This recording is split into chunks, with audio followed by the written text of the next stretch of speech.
Web Spanish.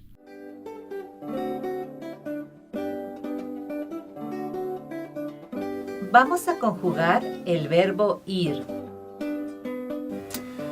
Ir. Yo voy. Tú vas. Usted va. Él va. Ella va. Nosotros vamos. Ustedes van. Ellos van.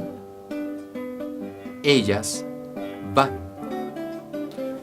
Recuerda, usamos el verbo ir a cuando vamos a un lugar y el verbo ir en cuando usamos un medio de transporte. Ahora mira y escucha el diálogo. ¿Vas a la universidad todos los días? No.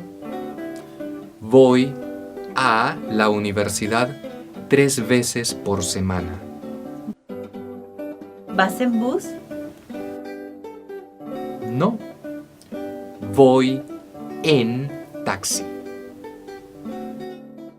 Ahora practica tú con Web Spanish.